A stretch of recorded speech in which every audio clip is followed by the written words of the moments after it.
Bismillah, Assalamualaikum warahmatullahi wabarakatuh.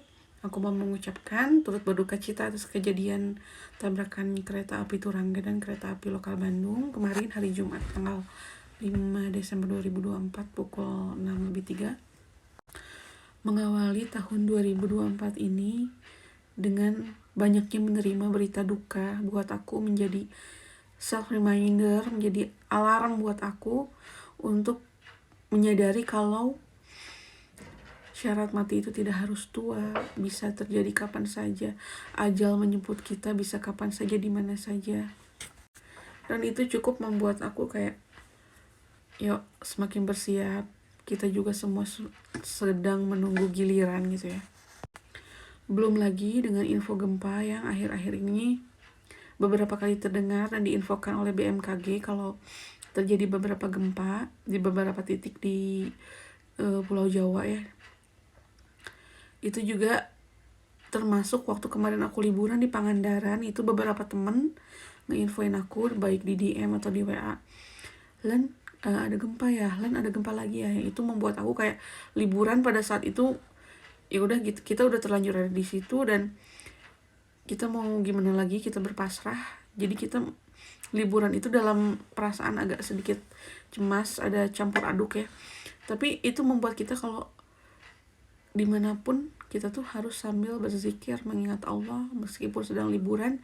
Jangan terlena dan jangan merasa terbawa suasana sampai kita lupa ibadah, lupa mengingat Allah. Nah, justru dengan adanya gempa itu kemarin selama liburan itu aku ngerasa ya, setiap waktunya sholat itu benar-benar kita langsung, kalau lagi di perjalanan kita langsung berhenti nyari masjid, nyari rest area gitu. Begitupun kalau kita lagi di pantai, kita mendekati waktu sholat, kita benar langsung pulang ke penginapan, langsung sholat gitu, langsung ibadah, langsung berzikir, memohon perlindungan sama Allah gitu. Dan yang bikin sedih itu waktu kejadian itu malam, waktu kita lagi cari makan malam, aku sama suami lagi cari makan malam, kita tuh di pantai barat kalau nggak salah, jalan kaki malam-malam nyari makan malam, melewati beberapa hotel gitu ya. Terus di beberapa hotel itu karena eventnya lagi besokannya mau tahun baru, event malam tahun baru. Nah, ada event kayak hotel itu mengadakan bikin panggung gitu ya, bikin panggung di luar hotelnya gitu, di pinggir jalan gitu, di area parkirnya mungkin ya. Itu nggak cuma satu hotel, aku ngelihat ada 2-3 hotel yang ngadain live musik gitu ya. Entah itu live musik, entah itu dance, apapun itu, pokoknya si hotel itu mengadakan event pada malam itu. Nah, yang jadi miris pas aku lewat sama suami, wih seru ya, seru ada event gitu kan, aku pikirnya wah di hotel ini ada event gitu, sekalian kita lewat gitu. Nah, pas kita lihat semakin dekat itu yang ngisi event tersebut itu baik penyanyinya atau mungkin misalnya dancingnya gitu, pas kita lihat, lah ini cewek apa bencong gitu. Karena dari penampilan itu udah 100% seperti perempuan gitu. Cuman sayangnya ternyata diisi oleh pengisi acaranya tuh, jadi event itu adalah bencong gitu ya, waria. Dan orang-orang yang nonton tuh kayak hai gitu, kayak menikmati penampilan dari bencong itu. Mungkin seru, mungkin lucu, mungkin ya.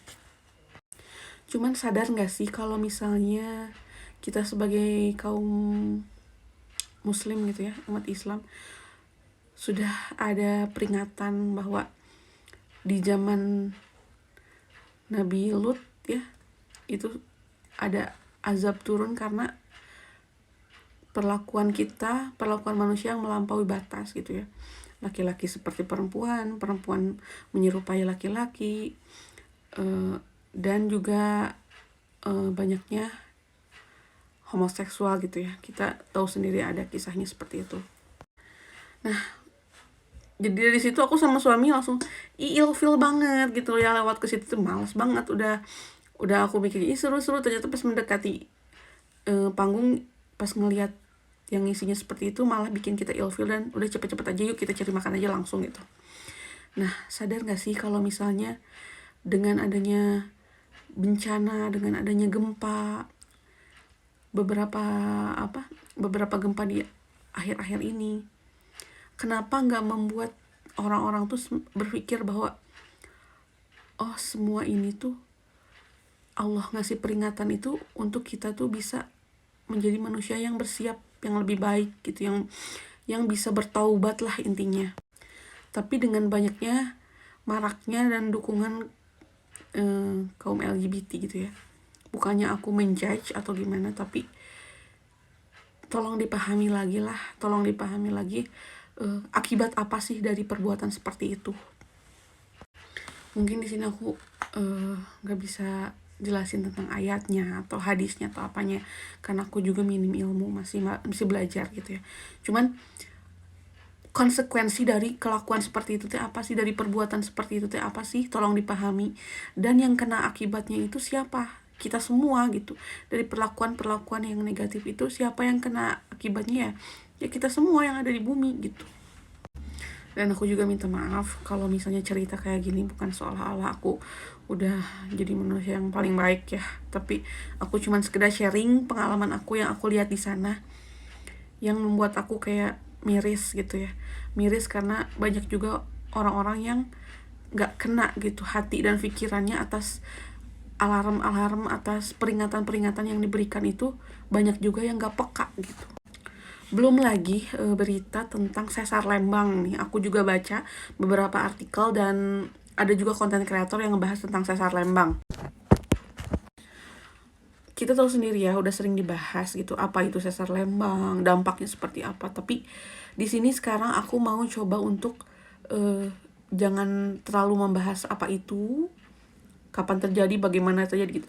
Tapi aku lebih pengen membahas solusinya atau misalnya kesiapan kitanya untuk menghadapi bencana sesar Lembang suatu saat kalau terjadi, amit-amit nauzubillahi min dzalik ya, lebih ke mitigasi penanggulangan bencananya gitu. Nah jadi aku salvok sama salah satu komentar yang ada di kolom komentar si konten kreator yang lagi ngebahas tentang sesar Lembang itu ya. Jadi mau aku bacain apa sih isi komentar dari orang tersebut yang menurut aku itu bermanfaat. Nama akunnya adalah Farah Abdillah, ya izin ya kakak. Jadi si kakak Farah Abdillah ini komen di konten kreator tersebut, jadi lebih baik kita tuh untuk mencari solusinya harus bagaimana jika itu suatu saat terjadi ya. Jadi di sini ditulis 11 kebiasaan siaga bencana.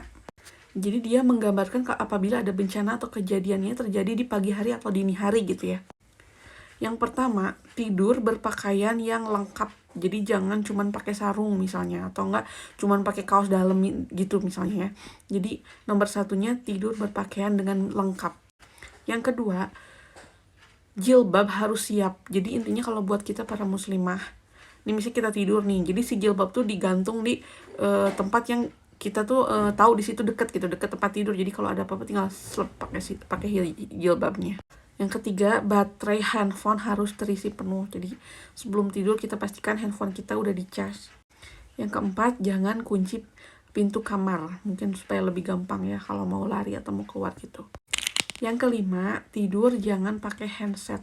Jadi takutnya kalau misalnya di luar ada yang teriak atau gimana, ada yang ngasih tahu, ngebangun apa gimana, jadi malah nggak kedenger gitu kan. Jadi jangan pernah tidur pakai handset. Barang dan surat berharga disimpan dalam satu tas. Kalau bisa tas itu tas yang anti air ya.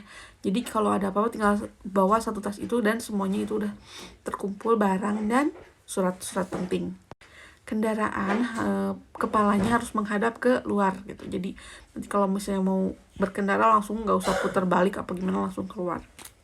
Kunci kendaraan juga harus disimpan di tempat yang khusus gitu. Jadi kita kalau mau pakai udah tahu gitu kuncinya ada di situ dengan mudah, nggak usah nyari-nyari dulu. Yang ke-9, siapkan 2-3 pakaian yang bisa dipakai untuk beberapa hari gitu. Masukin ke dalam tas siaga. Dan yang terakhir, yang ke-10, perbanyak ibadah, perbanyak taubat, perbanyak zikir, perbanyak mempersiapkan diri kita. Karena bencana itu bisa datang kapan saja, kita nggak bisa menduganya. Jadi intinya kita yang harus bersiap diri ya. Mungkin sekian aja video aku hari ini. Maaf kalau kepanjangan. Semoga bermanfaat. Kalau sekiranya nggak bermanfaat, di skip aja. Tapi kalau misalnya bermanfaat, alhamdulillah. Sekian dari aku. Wassalamualaikum warahmatullahi wabarakatuh.